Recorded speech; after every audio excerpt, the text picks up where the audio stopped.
Welcome once again to Breakfast Central. And now it's time to dive into the world of sports. This morning we have my rival, Udoka Njoku.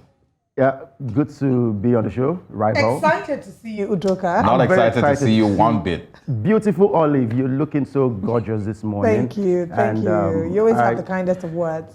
Yeah, maybe we should go out for breakfast. What do you think about that? On national TV. Look at what's going on in sports. Shoot your shots, that's what it is. Shoot your shot. All right, let's talk some sports now. Big one for Kenya at the Commonwealth Games as Ferdinand Omanyala atoned for his World Athletics Championships misfortunes by winning the men's 100 meters final of the Commonwealth Games. Now, the African 100 meters champion handed Kenya its first gold medal, dethroning the reigning champion Akani Simbine by running 10.02 seconds to become the first Kenyan to win the race in over 60 years. The 26-year-old has now added the Commonwealth title to his African title, and he is also the fastest man on the continent with a time of 9.77 seconds. Big one for Kenya and Omanyala after what happened to him during the World Athletics Championship. Of course, he has come back stronger, and he has gold, the first one for Team Kenya. All right, moving on from there, let's talk about the former under-23 Egypt national team manager, Shoki Garib. He has been revealed to be Egyptian Premier League's Arab Contractors' new head coach.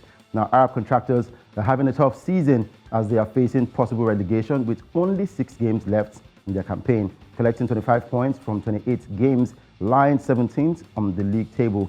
Now, disappointing results led to head coach Mohamed Ouda's stepping down, and the club quickly moved to find a replacement.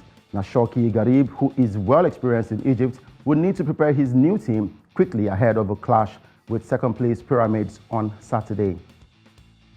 And to Nigeria we go as the former Super Eagles head coach, Gernot Rohr. He wants the Nigeria Football Federation to settle its outstanding debt to him, but his former employers insist he will not have to wait long to be paid. The 69-year-old was sacked as coach in December before the delayed 2021 Africa Cup of Nations kicked off in January, prompting Rohr to go to football's world governing body, FIFA, to seek compensation for unfair dismissal. Now, the FIFA tribunal ordered the NFF to pay the Franco-German about $380,000 in May, adding that the NFF would be sanctioned if Rohr was not paid in full within 45 days. Now, the NFF attributed the delay in payment to their heavy financial situation. Hence, the body decided to utilize a percentage of its FIFA development funding to clear Rohr's debt. Now, a top NFF official said the latest remarks from Nigeria's longest-serving manager are understandable, but stressed that Rohr will be paid his outstanding $127,800.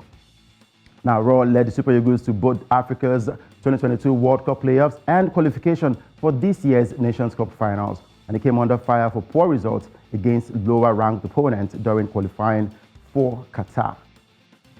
Let's see how that goes between Gernot Rohr and the NFF. Now, moving over to Saudi Professional League giants Ittihad Jeddah. They have been handed a 1-year transfer ban over Abderrazak Hamdalla's situation. Now, Hamdallah joined the Tigers last winter as a free agent following his departure from Al Nassr.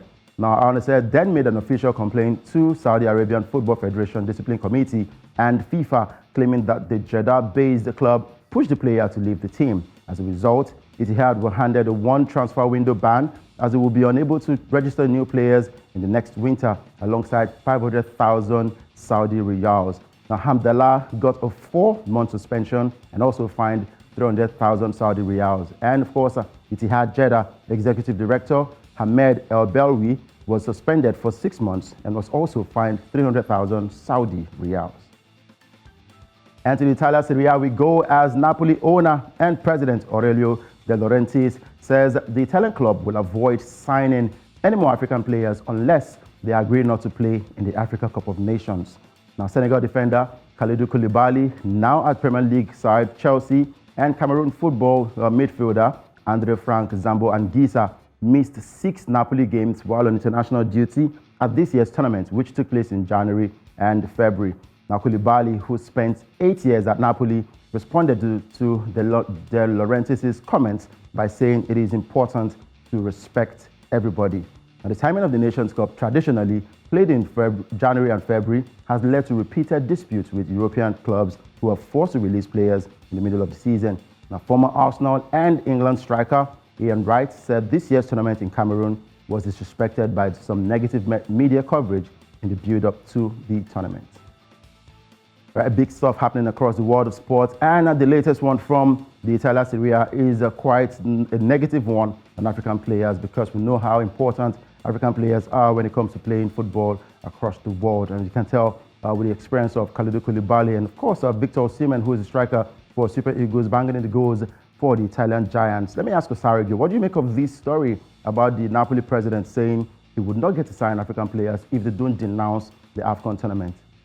Well, his loss, to be honest, because I know we've had this controversy many times, about clubs not wanting to release players to play for their countries. So his loss, and unfortunately, I think we've had one or two Nigerian players or one or two, really good African players pass through Napoli, and he would lose. He is going to be the one to lose out. To be honest, it makes no sense. That when it's time for the Euros, players will definitely go up, back and play for their countries. When it's time for other, intercontinental games, players aren't, held back. But when it's time for AFCON, they start having issues. So Visa issues his loss for some of them. True. I remember there was a time a Liverpool manager, Jurgen Klopp, came to the media and said it was a small tournament, and he was really given the tough time on social media, and he came out to apologize to the African media and said, look, he's sorry for what he said. But of course, the AFCON Nations Cup has to be respected across the world, because it is as big as the Euros and, of course, as the World Cup and the other tournaments. And for Kenya, winning the gold medal, Omanyala eventually has redeemed his image as Africa's best athlete, the fastest man in Africa, and, of course, one athlete to be reckoned with in the world, winning that one and beating Akani Simbine. It's a good one, a good win for Africa and Kenya's Ferdinand Omanyala. I certainly hope that, the speed with which he has become the fastest man is the speed by which the continent becomes the best continent in the world. We have so much to do, especially in the world of sports, and in supporting our players and projecting them in a positive light to the world. We don't want to keep having these conversations about people not being paid since last year, people not having their visas being processed. So I think it's great for him, especially with the setbacks he experienced in July. Congratulations to him, congratulations to Kenya, and congratulations to us, all of us. It's a collective win. Yes, sir. It's a collective win, and a big one for Ferdinand Omanyala, who had visa issues during the World Athletics Championships. And guys, that's all from me. He's just very lucky, if not that you flogged me a little bit in primary 4. It was 100 meters that I can't finish in 7 seconds. Osauge, really? Oh. No comment, guys. Thank you very much for that. Thank you very much. That was there. Udoka, thank you for joining us this morning. We look forward to having you again. Do enjoy the rest of your day. Thank you very much, and you too.